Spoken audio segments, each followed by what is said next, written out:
तमिलनाडु के मुख्यमंत्री MK. Stalin ने राज्य के लोगों से अपील की है कि वे जल्द से जल्द बच्चे पैदा करें। सीएम ने कहा कि राज्य में सफलतापूर्वक जनसंख्या नियंत्रण करने का अब राज्य को खामियाजा भुगतना पड़ सकता है।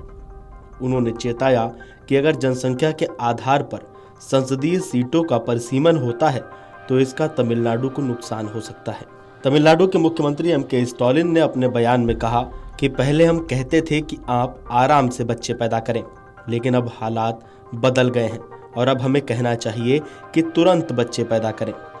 मुख्यमंत्री ने कहा कि जनसंख्या के आधार पर परिसीमन होता है तो इससे तमिलनाडु में लोकसभा सीटों की संख्या कम हो सकती है और संसद में राज्य का प्रतिनिधित्व घट सकता है। स्टालिन ने परिसीमन के मुद्दे पर 5 मार्च को सभी पार्टियों की बैठक बुलाई है।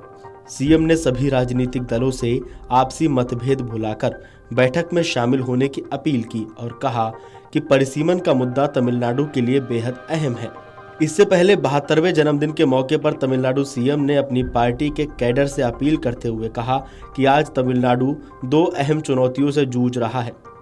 इनमें से एक है भाषा की लड़ाई जो हमारी जीवन रेखा है, वहीं दूसरी लड़ाई है परिसीमन की जो हमारा अधिकार है।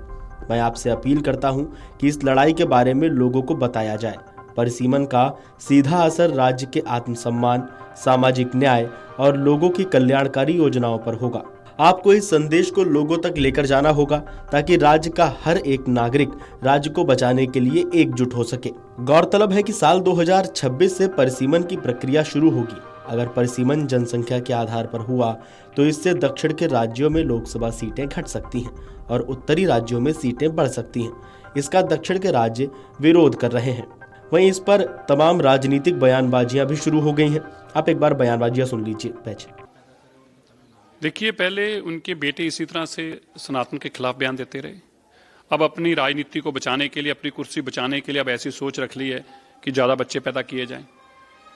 पहले इसी बात पे मौक कर रहे लोगों के सनातन का मजाक उड़ा रहे थे, कह के कि तुम बच्चों को लेके मजाक उड़ा रहे थे। ये बड़ी घटिया राजनीति इतने निचले स्तर पर ले आई है डीएमके, जिसकी की कोई कल्पना ही नहीं की जा सकती। मैं जहाँ इस बात की कड़े शब्दों में निंदा करता हूँ, वहीं मैं उनको ये जरूर कहना चाहता हूँ कि आखिर और कितना गिरोगे तुम। किसी धर्म के ऊपर हमले करते करते करते आज इस कदर आ गए हो कि अपनी कुर्सी बचाने के लिए लोगों को कह रहे हो कि ज्यादा बच्चे पैदा करो।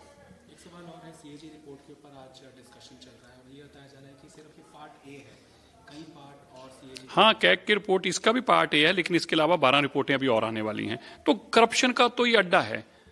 करप्शन, इससे बड़ी करप्शन देश में कभी किसी ने देखी नहीं होगी। सबसे बड़ी बात है कि पूरे देश को ये पता लगेगा कि सबसे करप्ट, सबसे भ्रष्ट अगर कोई मुख्यमंत्री था तो उसका नाम अरविंद केजरीवाल है। डीलिमिटेशन स्कीम जो है इस देश के हित में है और इस देश के प्रधानमंत्री की ये सोच है कि इस देश को चुनाव बार बार, जो महंगे चुनाव होते जा रहे हैं, ये बार बार नहीं परोड़ते चुनाव, इसलिए ये स्कीम लाई गई है। अब उसके अर्थ कोई कुछ निकलता है, कोई कुछ निकलता है।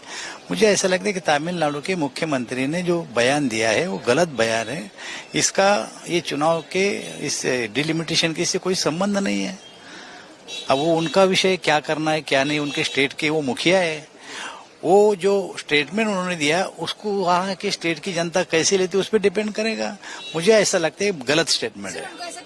पार्लियामेंटेरियंस की जो नंबर है वो कम हो जाएगी स्टेट में, इसलिए कहा है कि जो न्यूली वेड्स हैं जल्द से जल्द बच्चा पैदा करें। ये देखिए, वो उनकी सोच है वो, लेकिन इस देश के प्रधानमंत्री जब डिलिमिटेशन करेंगे तो आप जानते हैं कि पहले जब डिलिमिटेशन कमेटी हुई थी उस समय में जो वोटर थे हर कॉन्स्टिट्यूंसी के, ये बैलेंस नहीं थे। और 2009 में जब डिलिमिटेशन हुआ तो बैलेंस करने की बहुत सारी कोशिश हुई, कोई ज्यादा फर्क नहीं रखा।